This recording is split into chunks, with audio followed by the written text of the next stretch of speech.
I was inspired to make this video because even though to me what I experience has now become normal, that I've become used to it, I have to remind myself at times that it is very abnormal, and others may find fascination or inspiration from the story on how and perhaps why I experience paranormal, supernatural, and mystical phenomena.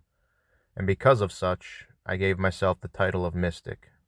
Not because I'm vain, because it seemed like an accurate label. Here's my story. I grew up in a middle-class family, and I couldn't have asked for a better childhood. I had a great group of friends and got into as much trouble as possible. School was not too out of the ordinary, although I excelled in athletics, but performed miserably in my grades because I had no interest in what I was being taught at the time, and this caused conflict between me and my parents. I was like any other person, doing as directed by other influences, that is, until high school ended and I became introduced into the adult world. My first job was as close to slave labor as one can get, and I did this in order to help pay for my college tuition. 12-hour shifts, 5 days a week, of intense physical labor while breathing in hazardous materials. It was an absolutely dreadful job. I still accepted it regardless, believing I had no other choice. About halfway through that occupation, I started to question things, and my interest began to shift from below to above, from without to within. On my drive to work at 5 a.m., I started to look into the night sky, the dark forests, the darkness, the mystery and its living images. I began to chase the mystery in my spare time, seeking for something more beyond the dullness of my new condition, with all my sincerity. I quit that job after I made a decent amount of money to pay for a portion of my tuition for automotive technology. As I progressed through college and my automotive career, I started to realize that it didn't matter what I did. I was unhappy and felt as if the whip was lashing on me. Everything about this new adult environment, this society, felt wrong. I still pursued my interest in the mysteries of life and would stay up late at night trying to understand life as I jotted my thoughts down on paper.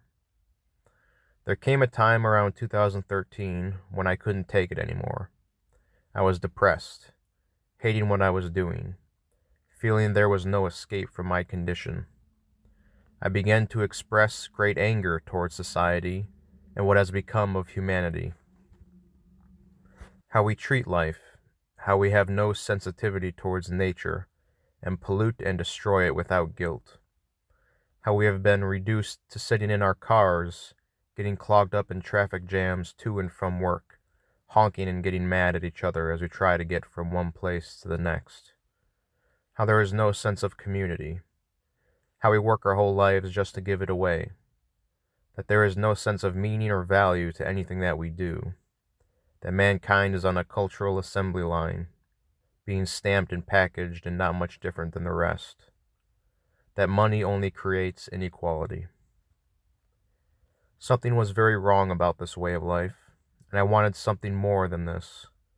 I wanted to be something more, not a financial puppet. One day, everything changed.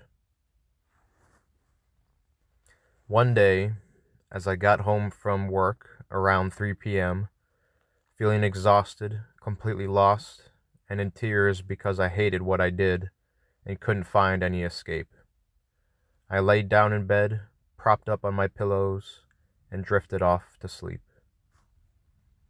It seems when you least expect something, it comes. Not soon after, out of the darkness of my unconsciousness, I was encompassed and thrown into a portal or void. My whole body began to vibrate with immense intensity. Wind rushed out of my ears and sounded like a teapot as it purges steam. Extreme forces of forward acceleration developed, and this all superimposed upon one another and was absolutely overwhelming. I was terrified and wanted out. After about 15 seconds of this going on, I was released, came back to wakefulness, opened my eyes, and sat up. I was stupefied and in awe. I sat there in shock for a while I tried to reason what just happened. I had no religious ties at the time, but I could not deny what just happened despite my best efforts.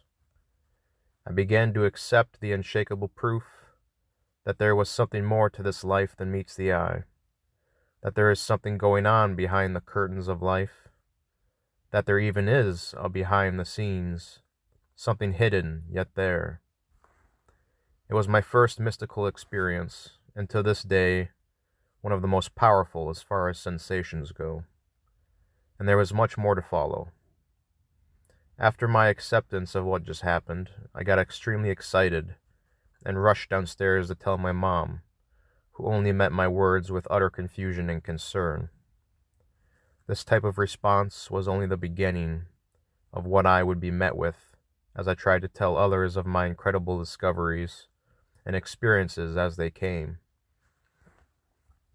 But over time, I was conditioned into silence, as people thought I was insane or on drugs.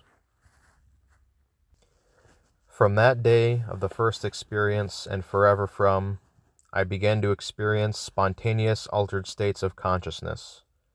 I have no control over them, they come as they please, and I coined the altered state of mind the gateway, and there is a sensation that is felt as I consciously transition into it, and from there anything can happen. Since these things started to happen after that one eventful day, I considered that first mystical experience the initiation, the experience that gifted me a new psychic ability to experience these extraordinary things. These mystical states happen randomly when I drift off to nap or go to sleep. In these states, I will have visions of the most beautiful and exotic displays of nature that make the earth's greatest beauty seem dull in comparison. I would experience otherworldly sensations, such as ineffable states of ecstasy, or extreme sensations of acceleration, warmth, love, and other things that wakefulness cannot produce or match. I will hear voices, see strange events and pictures that I can only imagine are prophetic, and most notably, I have visitors from the other side that come and visit me in my sleep.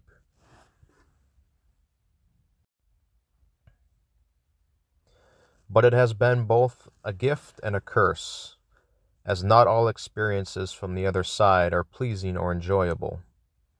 Throughout 2013 to the present, I have often been attacked by dark entities.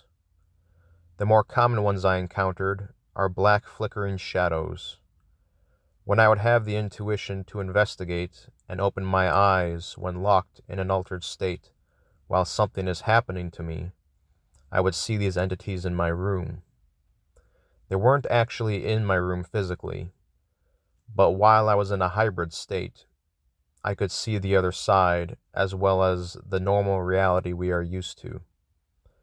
My eyes and mind would work together and see what remains invisible to just the eyes. These black shadow entities would flicker so fast, they seemed to be in two places at once. They would cause me much harm, and sometimes have even induced a state of hell into my mind, which was truly the worst thing I've ever experienced or known. I have an idea of what hell is like now, and you should be very afraid if it exists. After the experience, I would wake up with a hangover feeling, mentally drained and lots of shivers coursing through my body. I've had some paranormal experiences in my life too, but most of them I'd consider supernatural, or some mystical. The differences being that paranormal happens when you are awake, supernatural occurs in an altered state, and mystical is the same, but of an experience that is extremely profound in its degree. That is how I would define them. But I have encountered other entities as well, and I'll talk about two more, but there are others. I won't mention though due to their strangeness. One night, I was face up, deep into unconscious sleep, when at once my intuition booted up and told me something is coming. And before the thought ended, the connection was made, and I was instantly engulfed in absolute bliss and ecstasy. I won't go into too much fine details, but it was sexual in nature, and the energy focused more down low, although I felt it throughout my entire being. I just want to say that sex on the physical level pales in comparison to divine or mystical sex. Normal sex would be like eating dog food in comparison. But anyway, as it went on, and things progressed rapidly, I opened my eyes to investigate what was happening, and not 1 inch hovering above my body and in front of my face was a white, wispy entity that kind of resembled smoke or vapor. It had no face, no recognizable form. I slammed my eyes shut as soon as I opened them in absolute terror, and waited for it to pass. I felt overwhelming terror and unrivaled bliss at the same time. How would you react to opening your eyes to an entity right in front of your face in the middle of the night in a pitch-black room? It lasted around 10 to 15 seconds, I would say, and I opened my eyes again and everything was normal. There are a lot of details I won't get into about that experience, but I gave you the general, that it was sexual in nature, and it was definitely female from the noises it was making. So in other words, I had sex with a non-living entity, yes, and I can only assume what the goal was from the female entity, not to please me, but to create a child. One, if not the most profound experience of my life. I doubt I will ever feel anything so wonderful in my life again. The other entity I want to mention is a very secretive and mysterious one. I have only had glimpses at it while it was near. I have seen it only a few times, but have known it's been around for many more times due to a telltale sign. That sign is lightning or flashes of light behind my eyelids, which accurately represents its nature, sparking white lightning entities. Their presence is immensely powerful, and I would be very scared even though they never seemed hostile. Their presence, or what they radiate, was enough to scare me. You have to understand that this space I'm accessing, intuition, is the main faculty of mind that is active, while reasoning and other capabilities are inactive. It's all very psychic, telepathic, more primitive-minded. So when they are near, I would know their power simply by their presence. Again, I've only seen them rarely, out of the corner of my vision, as if intentional. That's where they would be, almost just out of sight, but enough to get a glimpse of them. Their apparel or body is the purest shade of white, with lightning emanating in all directions. A few times I have drifted off to sleep, and as I was nearing unconsciousness, flashes of light have appeared behind my eyelids, like one would experience if there was a storm outside. It would wake me up, and as I looked out of my window, the weather was clear and calm, just the darkness of night.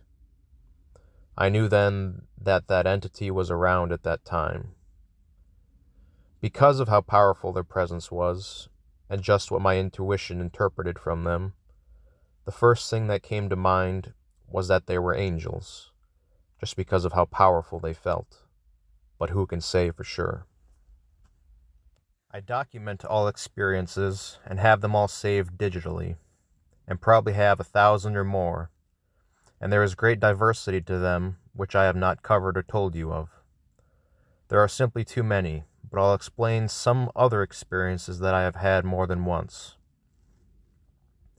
I have had psychedelic-like experiences, from seeing beautiful fractals and shapes with colors of red, green, and yellow hues, to voices teaching me wisdom, to seeing two-dimensional floating entities and cartoon animations of which I can't give any explanation to visions of showing me who I am and who I was in a past life, to future events, to traveling to other worlds, to synchronicities between my altered state experiences and the music I'm listening to or things that are happening in the real world, to many things being said or shown through symbolism, to repeatedly seeing a girl who is pale and who has dark hair and who always spooks me when she peeks around a corner at me, to being played beautiful music of a genre that the world does not know, to lots of experiences about Christ, to have felt many hands working all over my body as if I'm getting some sort of divine surgery, to how life is structured, to showing me my problems and how to correct them, etc., etc., etc. It never ends. I could go on. The experiences are vast, but the most common one that has happened over hundreds of times is simply me entering the gateway and feeling bliss and light and airy and warmth and love and vibration. It is such a wonderful feeling. I simply experience it, then I fade out of connection and come back to wakefulness. Still to this day, I don't know what it is. So why does all this happen to me? Why do I get the attention of the hidden and others don't? I don't think prayer was a factor at all. We can rule that out. The invisible world knows you and your desires. Nothing in your mind is hidden from them. But prayer has never worked for me and billions of others in times of need. The only thing that resolves conflict in life is action, and it is no different for getting the attention of the invisible. You must act, and in this case, I believe, it is chasing the mysteries that gets their attention. It is the sincerity to want to understand life, because understanding life utilizes the power of reason, and reason removes error. So in wanting to understand life, you correct your behavior. And by correcting behavior and becoming more harmonious, you become more like Christ and God. And this provides a mutual magnetism towards one another. That is, you and the light. By studying nature and life, and using reason to interpret images into understanding, known as symbolism, the little mind becomes like the greater mind. Reasoning life is simply listening to the Father, and you become like the Father. Earth is a hard lesson, but a necessary catalyst for growth and understanding why you cannot do as you please, because it all leads to consequence and disharmony. So by wanting to understand life, you become the instrument of the divine, and this is why I believe extraordinary things begin to happen to those that put it before all things. You must understand, man has the power of reason, and like I said, reason removes error. So therefore, it is man's destiny to bring the light into the darkness of life, and without it, there will remain only darkness. So until man commits himself to understanding, or simply remaining rooted with nature, because wisdom comes along with that, we will continue to suffer from those who do not. Also, I believe a part of why I was able to become a mystic was due to my closeness with nature and wanting to become one with it and follow its ways and stubbornly cling to it, despite the overbearing pressure from society to conform to its ways, believing the intelligence that went into the design of nature far superior and correct than our current environment, society, because it provides balance, which society does not. I chase the past. I chase the untarnished nature. I believe in its design, and I want to protect it against corruption, meaning I want to protect God's creation. And I think that has a part to do with it as well, as all of my visions consist of unimaginable displays of nature. The biggest problem for many that I see is that there is no escape from society. But if you want anything to do with spirituality, you should naturally be counter to culture, because the values of society are opposing to spirituality. So in this pursuit of chasing God and the mysteries, you will be butting heads and fighting something that seemingly cannot be stopped, and this becomes a great burden. This is why the hermits and the mystics retreat into the wilderness. The path is not easy. In fact, it might be the most difficult of all labors, but it is also the most noble and rewarding. But in the end, I only became this because I followed the passion that compelled me to do so. And I did not create that passion, I obeyed it. It came from within me, and so I believe it was destiny. So ultimately, don't be like me. Be authentic to yourself and follow yourself. I just wanted to tell you, in this modern world of distraction, disconnection, and destruction, there is more to life than you know. There is a magical, enchanting, and meaningful element to life, if you can find it.